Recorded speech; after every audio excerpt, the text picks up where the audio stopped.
Good afternoon, good morning, good evening, everyone. Thanks for joining wherever you are. My name is Scott Anton. I manage business development with Gideon Taylor, and I'd like to introduce you to this month's Lunch and Learn, less power, less paper, more power, revolutionizing faculty forms. And we are excited to be hosting Kenya Runyon, confidential HR generalist at Los Rios Community College District out in California. She's going to be talking about how they're using GTE Forms to automate faculty-related processes. And she's going to show us a really cool demo of one of the forms that they've created and probably give us a little bit of information further about how they're using e-forms within HR generally at Los Rios. Quick couple of items with regards to housekeeping. Everybody who did register for this webinar will receive a recording. We typically try to get those out within about a week after the event, so hopefully you'll see that over the course of the next few days. You can also always visit our website, www.gideontaylor.com, and we've got an events page out there. We also have a dedicated Lunch and Learn page out there that provides information about our Lunch and Learn program. It also has registration links for upcoming Lunch and Learn events. I think that it also now hosts a lot of the videos from past Lunch and Learn events. So feel free to use that as a good resource tool. For those of you who are existing GTE Forms clients, you can also find these recordings in our GT resource library, along with a whole lot of hundreds of videos of e-form solutions that Gideon Taylor has created and that our clients have created to give you some inspiration in terms of the kinds of processes and solutions that you can create with the GTE Forms tool. For those of you who might be unfamiliar with Gideon Taylor, we are a full services PeopleSoft and Oracle partner. We provide end-to-end implementation, upgrade, and managed services, as well as hosting for PeopleSoft and Oracle systems. A lot of you probably recognize us for GTE Forms, a tool that has been in production for more than 20 years, helping literally hundreds of campuses around the world automate unique processes and dramatically extend the functionality of their PeopleSoft systems, whether that's HR, finance, or campus solutions. And then we also have some really cool solutions on the AI and user experience side of the house, helping organizations completely reimagine what the PeopleSoft experience looks like to their users, and then also embedding AI within PeopleSoft, whether that's from a chatbot or digital assistant perspective, or just natively within your own applications, being able to leverage the power of artificial intelligence inside your PeopleSoft applications to help users better navigate and better use those applications to even greater functionality. So with that being said, we will be handling questions and we'll be fielding questions as we go along. We might ask Kenya and our team to respond to those as they come in. Otherwise, we might also save some of those until the end. But please feel free to either use the Q&A or the chat to submit any questions you might have. And with that, I'm going to go ahead and hand this off to Kenya. Kenya, welcome, and thanks for joining. Thank you so much, Scott. I'm just going to go ahead and jump right in. Welcome, everyone. I'm going to share my slides here. Okay, so as Scott mentioned, less paper, more power, revolutionizing faculty forms. I'm in California, the capital, Sacramento, and Los Rios was a very paper-laden endeavor when I joined 8 years ago. And so with the pandemic and, kind of moving to PDF things, that was like our first foray into, moving into modern times, as I call it. And so today, generally what I want to share is the result of our partnership with Gideon Taylor. And for me, in my new role as a generalist, I started working with them as a specialist when I was the one manually processing some of these things. I just want to say, shout out to Gideon Taylor. It has been a phenomenal experience on my part, meaning that, they deliver what they say they're going to deliver. And in my experience, it's even been above and beyond that. They truly become a valuable partner for the work that I do at Los Rios. And so confidential human resources generalist now, mainly working on projects. And so today, I'm trying to turn the page. Kenya, Yes. for some reason, I'm not seeing your screen. Oh, you know why? I started the good thing I didn't continue. Thank you. I started the presentation, but not the share screen. And I appreciate all the kind comments. Yes. That, I just wanted them to see my face, so that's very genuine, before I started. And so, of course, it You picked bet. that. So, We can see it now. yeah, Or wrong screen. We're going to do this again. Okay. From the beginning, it's still picking that screen. Stop sharing. I have to pick the right screen, you all. Sorry. Otherwise, I will be thrown off. All right. This is being recorded. We're going to need to delete it. there we go. Perfect. No, I forgot the click of the include sound and then that. We practiced this. Excellent. Now you can see it. Okay, here we go. Awesome. Thanks. Yes, indeed. Okay, so this is all I showed. So today I'm going to talk about how Los Rios, has said goodbye to these multiple PDF forms, that we use to hire and kind of onboard on these special projects for our faculty, and how we've really used it to simplify the hiring for our adjunct faculty college service agreements and professional development. So the issues you guys are probably very well aware of. But I just want to lay it out there so it's fresh as to what ours were. The paper process had multiple moving parts. It was time consuming. We required the people on campus to look for the information in many different places, and essentially they were tasked with kind of doing some of the HR functions, as far as finding people's salary rates, different things. And with that, the different places they had to look were like spreadsheets and different things like that. So just really a clunky process.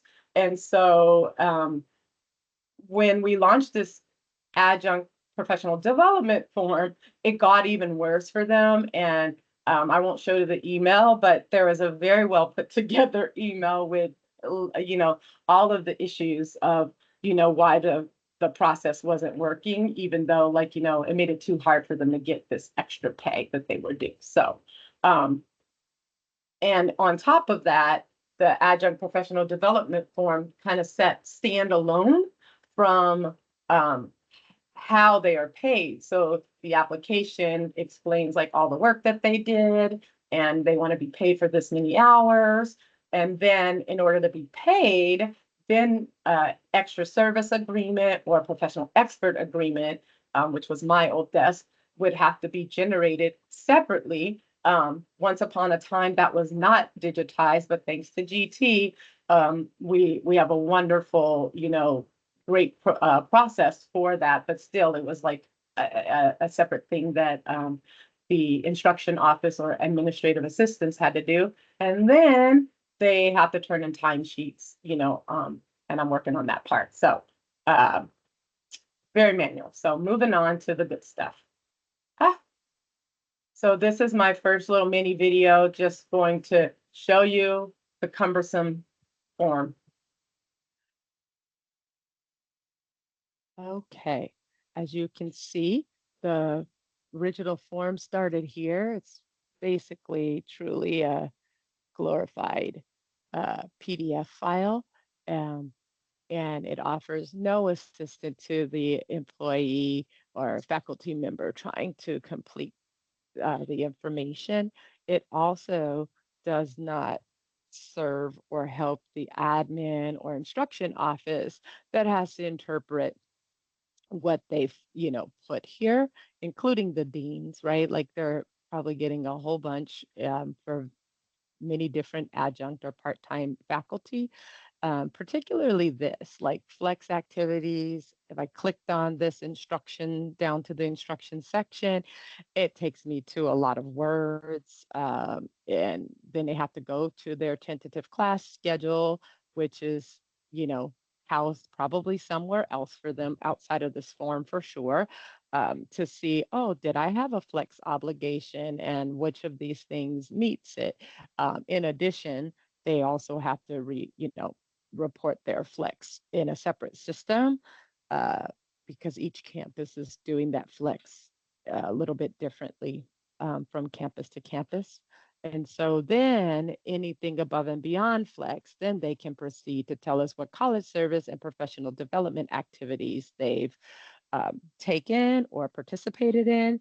But depending on how they list these activities out, then it's up to an admin, the dean, or instruction office to figure out what category it would fall into, whether it qualifies.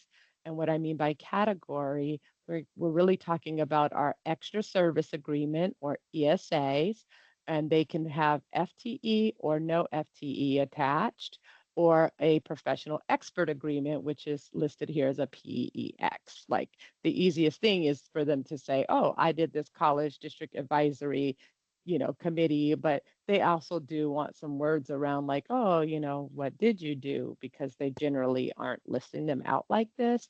And so you'll see in our snazzy GT smart form, that's what I call them, e-form, we've really taken a lot of this guesswork and runaround um, out of the equation, and we are actually even able to make the system even more robust than it had been in the past. So it's exciting.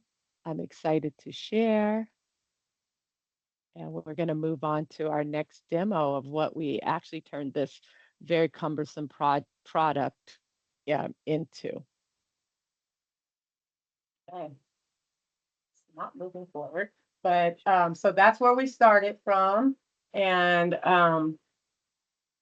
I'm looking forward to getting past that. Oh, there we go. It's better to do this. So our eForm solution, no paper, there's checks and balances, taking a lot of the guesswork out, clear instructions where you need it, when you need it. We also added daily email digest to assist in the approval process of pending eForms. So come payroll, I won't say there's no issues, but the issues are not coming from our GT forms. And then coming soon, we're starting to develop how we can upload these payments, because we're paying them off cycle, directly into our payroll system. And that's our latest project. And so, so this is our employee self-service. So here's our adjunct professional development tile. This is where it starts for our faculty. They go in there. You'll see a demo of, how much information is provided for them, really simplifying what I showed you before. And once this professional development form goes through all of its approvals, it then will spawn the subsequent extra service agreements and professional expert agreements that I spoke of. And there are two separate ESAs that could spawn, one with FTE, one without FTE, or a PEX. And not to complicate matters more, but if adjunct works at multiple campuses and did work at multiple campuses, depending on what they report on a form for a separate campus, it could spawn again up to 3 more forms per semester. So you can see how this wonderful program being launched created just a massive amount of work for anyone that had to touch it. So, so now I'm going to play this, and this is about 12 minutes. So here we go. In this video, we will demonstrate the Adjunct Faculty Professional Development eForm. We are logged in as a faculty member. Click on the tile to access the form and start an Adjunct Faculty PDE form. When the form opens, the faculty information is automatically populated. We must pick a term. And we will see the terms that are current for the academic year. We'll pick spring 25 for this example. Once we pick the term, our position number for our faculty member populates and the academic year's total button becomes live. The academic year totals can be used to reference hours that have already been submitted by the faculty for the term, for flex and professional development hours.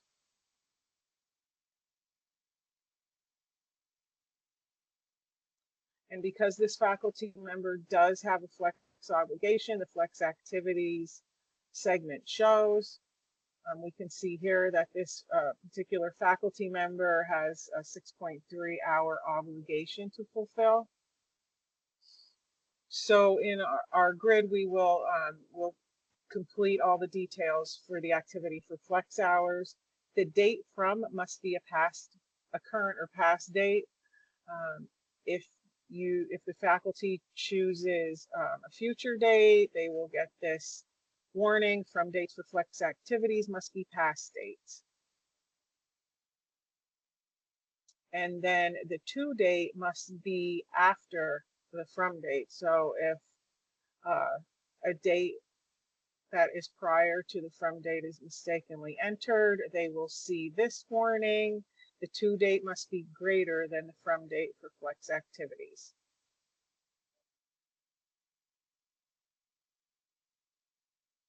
The activity ID is chosen from the lookup. Activity description notes are required, and this is where the faculty member will describe what they did during these flex hours. And then they will enter the hours spent on this activity. This is also a required. The college service and professional development activities. This segment always shows once a term is chosen on the form. The date from and to date fields follow the same rules as the flex in terms of past and future dates.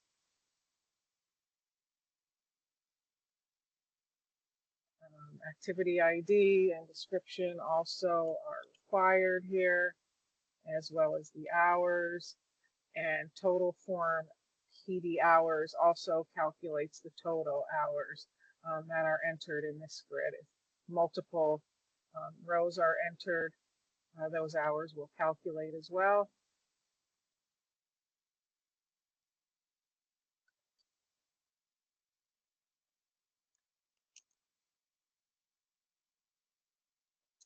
When the faculty member submits the form, they must choose an administrative assistant who will approve this form. So they need to select the AA from the lookup. And then we have our action item certification. This is information that the faculty member should read that pertains to the acknowledgement that they have read and understand the certification. And so once they do that, they should click this, change that to yes. You cannot submit the form without acknowledging the action item. And then they can pick submit. And so now we have this warning: no more than 8 hours can be reported per day. Please adjust the hours and/or dates. Flex hours being submitted exceed the required obligation hours for this location. Please review hours using the academic year totals button. So we'll just click OK here and go back to this segment.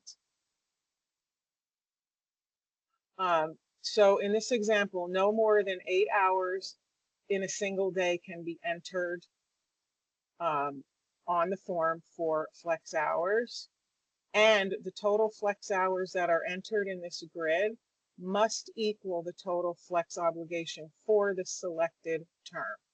And now we have our total form flex hours, 6.30, which is equivalent to the obligation for this faculty member for the term. Also, if you have a date range and those hours exceed more than 8 hours per day in the range, you will also get that warning message. So once we have the flex form flex hours equal to the obligation for the selected term, we can submit our form. In this section of the video, we are logged in as the administrative assistant, and we're going to evaluate a PDE form that was submitted by the adjunct faculty. So we'll click on Evaluate Adjunct Faculty PDE Form. You can do an open search that will return all of the e-forms that are pending your approval, or if you have a particular form number that you're looking for, you can enter it here. Click search. This is the form that was submitted by the faculty member. And we can see the total flex hours that they submitted. And on the faculty submitted form, the administrative assistant will choose the division and they will approve the form. So once the administrative assistant approves the e-form, it routes to the dean and they access the form in the same way. Click on the tile, evaluate, and again, they can do an open search, or if they have a particular form that they need to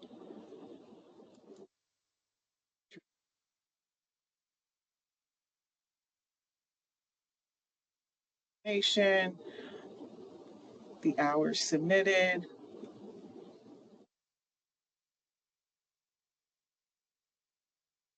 You can see that the faculty member chose this administrative assistant. And on this page, the faculty member will choose the approvers, the HR approvers. This is where the ESA PEX spawn information displays. So this PDE form will spawn either an ESA or a PEX, whatever is appropriate for the activity that was chosen on the form. And this is where the dean will choose which HR approvers this form will route to. You'll see that the academic year totals button is read only for the HR approver, and all of the information in the flex and college services and professional development activities is read only for this approver. So at this point, none of that information can be changed.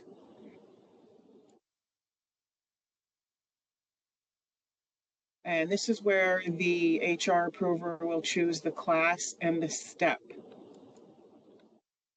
for the activity hours. The hourly rate populates, and the HR approver can approve the form.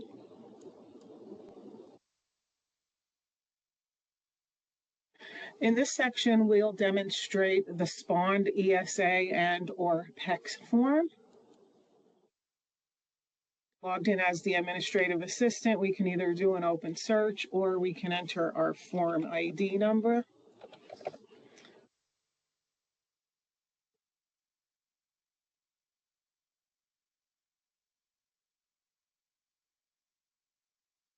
And once the professional development e-form is fully approved, it will spawn the appropriate ESA or PEX form.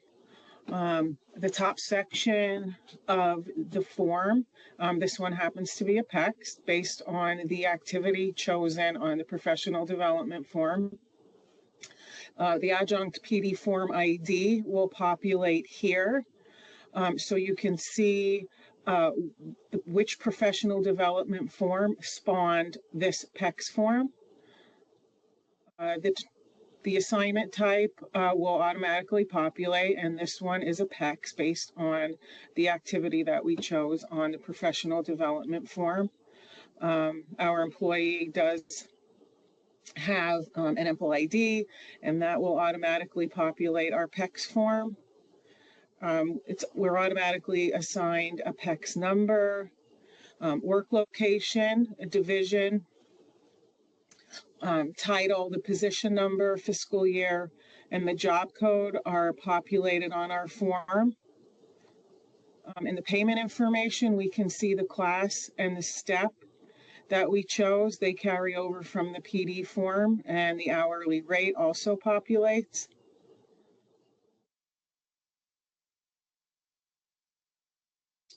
And in the duties and compensation grid, we entered 1 hour on our PD form. That carries over. That this activity was not creditable towards the 60% rule. That automatically populates as well.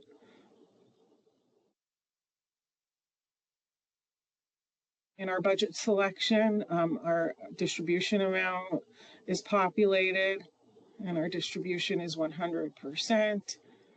That allows us to continue with the form.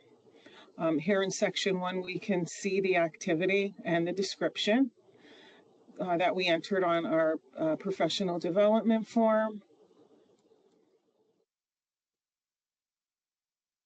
We can see our HR approvers that were chosen by the dean, so that workflow is still in place.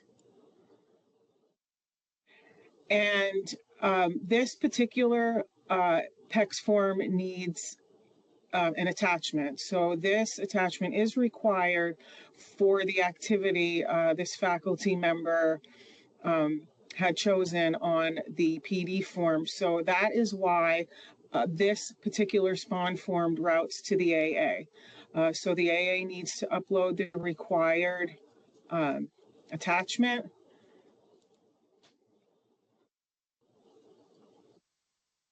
And once they upload the attachment, they can approve the form.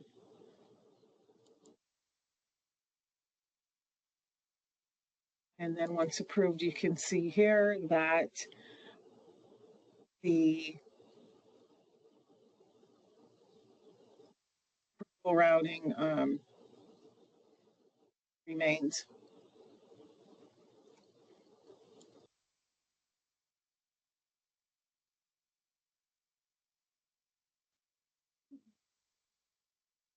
In this video, we will demonstrate.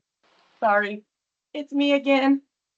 So that is the SPON process that has really, kind of revolutionized how we're working here. And I don't want to not give due credit to how the ESAs and PEXs are handled on the HR side. So I made a very short video, apologize for the length of that one, that you can see what it looks like when it gets to us. And for me, in my old role, I supervised 2 temps to keep these constant, contracts, processed and going through.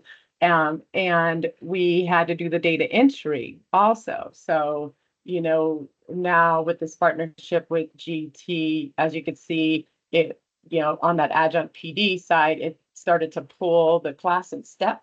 So they no longer have to look that up. And so we did a side project for normal ESAs and PEXs. So that is happening also, unless, they didn't work, a prior semester. And so then HR handles that. And, just for people that might be new to this, when it lands in HR and we're working it, we have the opportunity, obviously, to deny it, to recycle it like any, GT form. But our last page is like an overview for HR specifically. We have lots of CalPERS, CalSTRS type rules that we have to abide by. So we're really checking the retirement stuff. So this video is less than 2 minutes, I promise you that.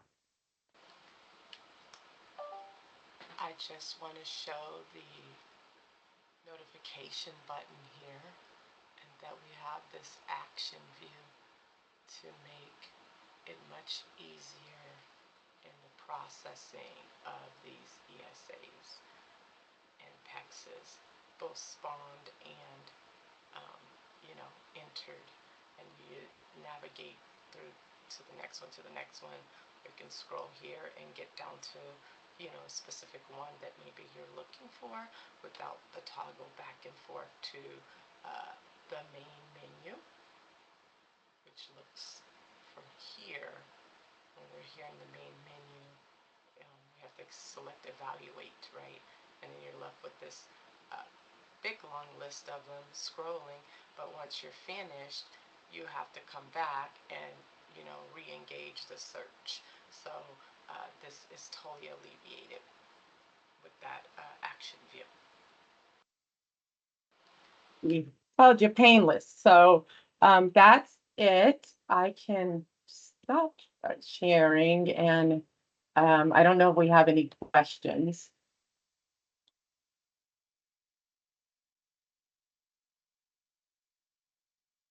Hey, Kenya, we do have a question from Joanna asking if it's possible to spawn forms to another PeopleSoft pillar, such as a GT form in Campus Solutions cause a form to be can a GT form in Campus Solutions cause a form to be spawned in HCM? If so, will the same cross registration occur? Form 1 in CS lists spawned HCM form 2 once creation has happened. And I've got the question out to our team in terms of any details on that. The answer is almost always yes. One of the things that we found over the last 20 years is that there's very rarely, if any occasion, where an e-form can't execute a certain task or process. It's just a matter of what effort goes into that. So I'll let you know, Joanna, what more I hear from our team, but the answer should be yes. It's just a matter of scoping what that looks like and how that's accomplished. We do have a lot of cross integrations of eForms that are pulling data or pushing data between different pillars. So there are HCM forms that populate with budget data from finance. There are examples of HCM forms that populate with student data from CS with regards to student hires, things like that. But with regards to spawning, like I said, I think the answer is yes. Just need to follow up and find out how that might be done. That was an awesome demo, Kenya. There's a lot of stuff going on in that form and in those forms, the ones that get spawned. Do you have a sense of how many of those forms have been processed since you guys went live at the end of April, or how often that form is being used? Okay, that's a great question. We processed approximately 300 of those in the last month, and the reason being is because it's set up to only, I remember I mentioned the payments are in arrears, so it's set up to only have the dates of, like, for spring, May dates, or for fall, December dates, and then we're paying them 1 month late. And so hence the payroll portion that we need to launch so that we can push to payroll, because processing those payments after all of the effort that has gone in, it's totally manual for campus, for HR, and then for payroll to get them onto the worksheets to pay the people. So yeah. Okay. And is that manual by choice at this point? Have you guys looked at having the e-form just automatically do those updates? So it's funny you should say that. That's what we're working on now, because we need it to come Awesome. push to a sheet. And so really for everybody attending, we've done it in a strange way, right? Because we started with those ESAs and PEXs. That was the first project, right? And so we did the ESAs, not even the PEXs, and we launched that.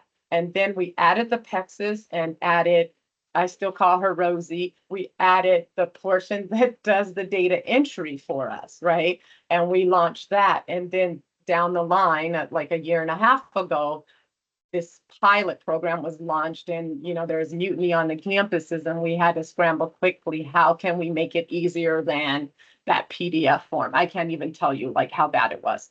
And enter GT, and it's truly been amazing. And we even did this project, although we didn't launch it in between, in stages, meaning that we did the PD portion, the CS portion of the form first and tested it and used our, constituents, and got their buy-in, tweaked, made some changes. And then the second part of the project was, okay, how do we make the form spawn, and what are we missing? What didn't we get already from that PD form? And so now that's where you see the extra little steps, like, oh, they need to pick the AA, and then the what do you call it, division, and then when it gets to the dean, right, the dean has to tell us who is in the normal ESA approval process. And so with those two things added, oh, and also we are using a PeopleSoft delivered aspect of like the position reports to. So that's how the form knows which dean it should go to. Our data is a little dirty there, to be honest. So that is my next project, is working with campus to clean up those reports to relations for our adjunct. But yeah, so it's been like this kind of moving thing. And so the fact that I'm like on step 6 to push the data to payroll, and kind of bringing IT, GT, fiscal, and payroll, all together. We start that in a couple of weeks. We had our initial meeting just last week. So I can't even imagine what the manual version of that whole process looked like. And you mentioned at the beginning of the session that you had this email that listed out all these things that were wrong with the PDF, or with the PDF-based process. Do you have a sense of how much effort is being saved now that this is automated with the forms? Right. So when we, I was very meticulous as to how we launched it, put it in front of the VPs, in front of the deans, and so communication was huge. Secondly, the feedback, which I've, like I said, love my GT team that I've had the opportunity to work with, which I've shared, nothing but positive feedback. And anything that was like, has solely to do with Los Rios, like I said, that reports to relationship, right, for those adjuncts. But they're like, this is so much better. They're not having to wear a little bit of an HR like hat to figure out what a person's class and step is, any of those things are taken out of it. And for me, like a scientist and a data gal, our error rate plummeted. Like Wow. it cannot be 0, right? Because humans, right? So sometimes my temps might miss, retirement or something like that, but it's definitely under 5%. And before we were at least 30% error rate, because we're interpreting, oh, ESA, is it an ESA? Is it a PEX? And what I don't think we really explained in the video, that grid that they pull the activities from, you can see it tells you this is an ESA and an PEX. That was a whole committee, that used the rules and decided that. So it's locked in, like all of the places where we tended to have like these errors, it eliminates it. And the other thing we didn't mention, there's an hours limit, right? Not just the 67 or 60% rule for FTE limits. There's a limit to the program that an adjunct can't apply for more than 27 hours in an academic year, right? So that's why we have that academic totals. The dean that is approving it, we put the power right there at their fingertips. They don't have to go look somewhere else. So I can't even quantify, but except that we're all so very pleased. That's fantastic. One of the things that we talk about often is that it's really easy to make a dumb form. And it's really so much of the value of the solution that you've created is in the smarts that you've built into that form to identify those edits and those issues, to get it down to a 5% or less error rate, and to just make the whole process that much easier, that much faster, that much smoother for everybody involved. That's cool. Absolutely. So just we're able to process more contracts, like our deadline time, for the payrolls, just smoother and happier for everybody. Can't wait to the next step. Thanks. So I see that we've got a couple of other questions in the queue. Dorothy asks, is there documentation on how to spawn or daisy chain form types? A search of the GT site returns, it seems we can't find what you're looking for. That's a great question, Dorothy. And Alicia, I don't know if we've got any documentation offhand that can help Dorothy, or if that's just a request to put into Help Center. Yeah, I'm checking with Jay. I don't believe we have anything documented because it is very specific and unique to what you're spawning from and what you're spawning to. So I'm not aware of any documentation, but I've got a question out to our product team to just check in and see if they've put anything together, and I'll update the chat if they mention something. But really, because that it's very specific to your forms and what that looks like, and how that happens. So we typically we've done this. Our techs definitely have experience where we've done this with multiple clients and spawned forms from another. So I'll find out more on that and let you know. Sounds good. Thank you. And just a quick follow-up on Joanna's question about spawning forms across multiple pillars. I did get confirmation that yes, absolutely that can be done. And if you want to dive into details, Joanna, just let us know. You know how to reach us. There's a question from Richard in the queue. How long did it take to develop this form? Sorry, I muted because I'm an active participant. Ashley, do you have that? Yeah, I was, excuse me, I was just going back and looking at our timeline, and we had kicked the project off in October of last year, and we were live with the PD form and the spawn process at the end of April. So about 6 months. It's a great question, Richard. And one of the things to kind of put it in perspective is, and I'd be interested in getting Ashley's and Kenya's perspective on this.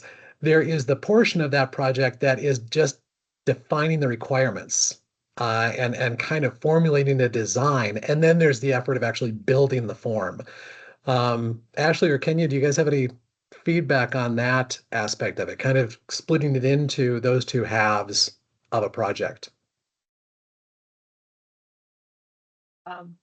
It's, again, the GT is amazing. And so getting the requirements is really painless. I mean, I just can't even, like, and when I first started, I wasn't sure, like what to expect. And we did maybe 2 sessions, but by the second session, it wasn't the same. It was like these follow-up, deeper questions. And it's very difficult to get the higher ups like in those, meetings. And so sometimes our meetings were like 30 minutes. Maybe that first one was an hour, and in between, I have a group chat with them as the project lead, to answer the in between or to test things, as it goes. And so what I can't remember, Ashley, is after those initial things, we went on break, and I think you guys worked while we were on break in December, and when we came back in January, they had something to show us. Yeah, so we had done our very original kind of scoping meeting in June of last year, just to kind of see what was this, high level, what does this form do? And we put together our estimate, and then like I said, we didn't actually kick off the project until October. So when October came, we did some follow-up kind of shorter meetings about the specifics that we needed some additional details for. And as Kenya had mentioned, we started off with the professional development piece of the form, and we did all the build and we modeled that. And then when the team, the Los Rios team was on break, is when we worked on the spawn side of the form. And when they came back, we then did kind of a follow-up showing how that side of the project was working. There was a comment, in case people hadn't seen it, there was a comment that Joanna had left. A great real-life example of using a phased approach to meet the worst need first and keep enhancing to maximize efficiencies. Appreciate seeing how each step forward was on the shoulders of the prior, now verified step. This was indeed a massive undertaking. Very good job. Thank you for sharing. Yeah. One thing that I'll comment on, the approach that Los Rios has taken to partnering with GT, we do a lot of the form building for Los Rios. It takes responsibility off of their resources. They're able to focus on their day-to-day tasks, and they kind of outsource that to the Gideon Taylor team. There are a lot of different ways that folks engage with us, and in some cases they don't. There are a lot of organizations that just take GTE forms, they go through the training, they learn as much as they can, and they go ahead and they build whatever they want to with the tool. And then there's every gradient between those two ends of the spectrum. There's a very popular service that we offer called mentoring, and that's essentially just assigning a senior or a lead resource, whether it's functional or technical or a combination of the two, to help guide a client project team along their path to developing whatever form or forms they're creating. And then there are different ways that we can layer in with existing project teams where whether it is providing a senior functional resource to help with a project, or a senior developer to help with a project, or an integration specialist to help with a project. So keep that in mind. For those of you who might be thinking about a GTE Forms project, there's a whole lot of ways that you can approach that from a staffing perspective, and we're happy to brainstorm with you on what might work best given your objectives, given the complexity of your requirements, and obviously given your budget. Any other questions for Kenya? We've got a few minutes left. If there's anything else that people might be wondering about. Kenya, any comments about what's next in general with regards to HRE forms? Besides the payroll push, kind of that ESA form, they're going to use a lot of that modeling, I believe, to do the temp classified hiring, that's very similar with the documents and the approvals and things like that. So that for sure. And I have ideas about other things. Anytime we're using a spreadsheet to track and, notify people, any of our manual processes, I put those little, planted those seeds with management that I think that GT could be a good avenue to go down. Once I realized, like you said, IT took the classes, but we don't have the manpower to do this ourselves. But yeah, learning as we go. And one of the other things, I think it was Alicia on our last call, I was telling her how, those two tiles are there. And right away, she was just like, oh, we can add, I don't know what it's called, so she's going to have to jump in, where it doesn't look separate, to the people, because if they look in the wrong tile, they can't actually find the spawned ESA or PEX form. It proves difficult. Makes sense to us, right? Like I'm in and out of it, but, to our end user, not so much. And so, I feel like if I can imagine it, we can build it. Yes, and that's search sets is what we talked about, is using a search set. So it's one tile to that they access everything versus multiple tiles. Nice. There was something else I was going to ask. Shoot.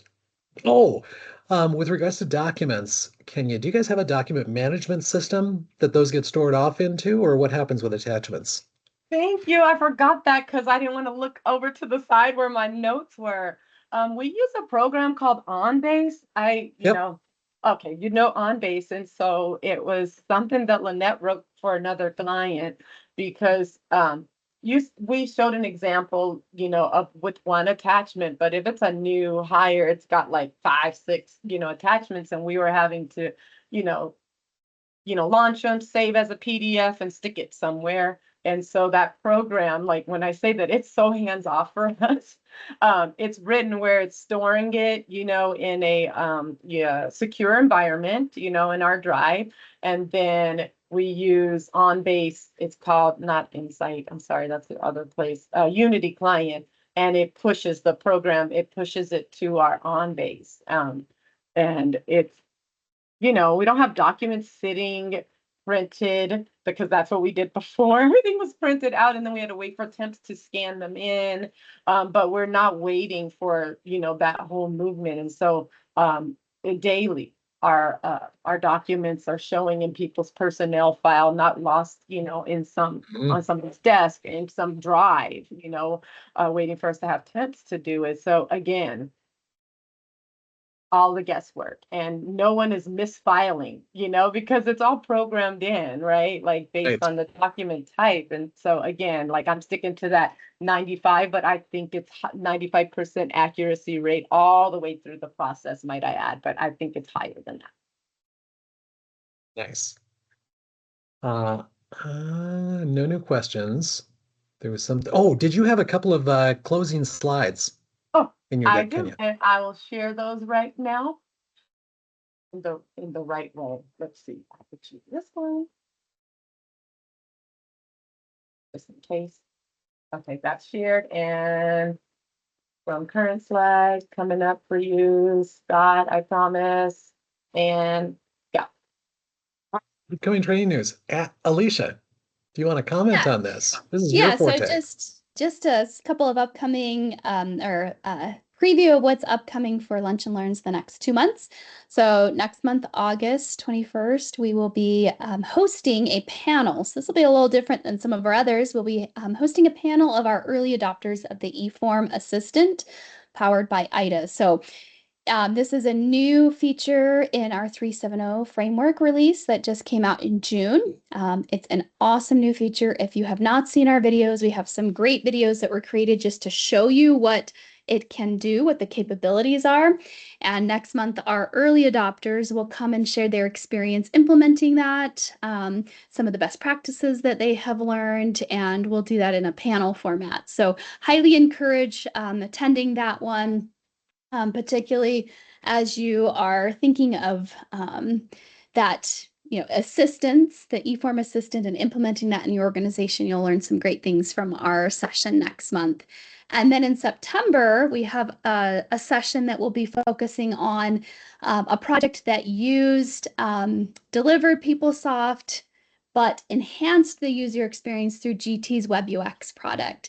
So if you've we had yesterday at our at a session, we had a client talk about how people were frustrated with campus solutions, that they didn't love the experience they were getting there, and that implementing eForms really helped that. And I would say that Web UX can even take that further to improving that user experience. So great session to attend if you are finding maybe your system feels a little outdated, maybe it's not very sleek and modern.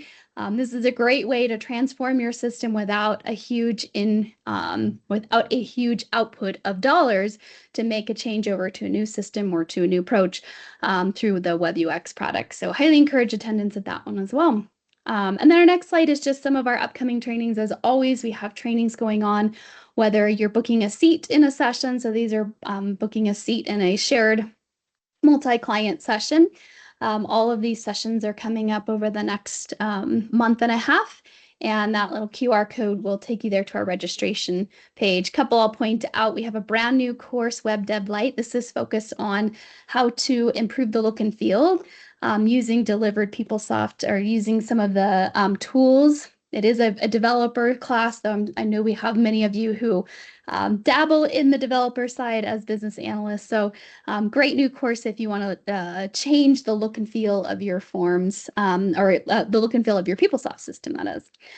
I think that's it. We do have a new advanced eForm configuration class. So if you have taken our intro session training and you're ready to level up this advanced eForm, think of this as like your 201 class in eForms configuration. We dive into some of the trickier, more difficult aspects of configuration and help you work through that and learn some of those more advanced techniques. Awesome. There's that's a lot of great content, a lot of good training opportunities for folks to get even more out of the tool. There's a game that I think probably a lot of you are familiar with called Mastermind, and there used to be a tagline for Mastermind. I think it was Mastermind that said, "A minute to learn, a lifetime to master." And I think that can apply to GTE Forms. You can learn a lot in a relatively short period of time, but there's always more to learn about what the tool is capable of. Kenya, if you could flip back one slide to those two training sessions, the two lunch and learns. I know that there are a lot of folks in higher ed that are on the call today, and August and September are not your sleepiest months. There's a lot of prep going on in August. There's a lot of activity going on in September. But I do encourage you to check out these two sessions. They're two of the coolest, aside from Kenya's session today, obviously. They're two of the coolest sessions that I can think of that we're doing this year. The one on the new eForms assistant showing that chatbot integration inside eForms to help support eForm users as well as eForm builders. Think of having a little mentor on your shoulder when you're building eForms. You can go ahead and click on IDA, ask IDA a question or ask the eForms assistant a question and get an immediate response in terms of, hey, how do I use this particular function in GTE Forms? Or how do I get my form to do this? Or if you're a user, what kind of information am I supposed to be filling in this field? What's the answer to, or what governs this particular business process that is aligned with this form? And then the one in September, for anybody who thinks that their PeopleSoft system might look tired and dated, this is an entirely new way of reimagining that PeopleSoft experience and not just isolated to PeopleSoft, but giving people a unified navigation experience that reaches out to every application that they're using on a daily basis. So join us for a couple of really cool lunch and learns. I think that's it. If you guys have any other questions, by all means, feel free to ping us. You can send an email to info@gideontaylor.com. You can send an email to scott@gideontaylor.com. I'm more than happy to put you in touch with the appropriate folks.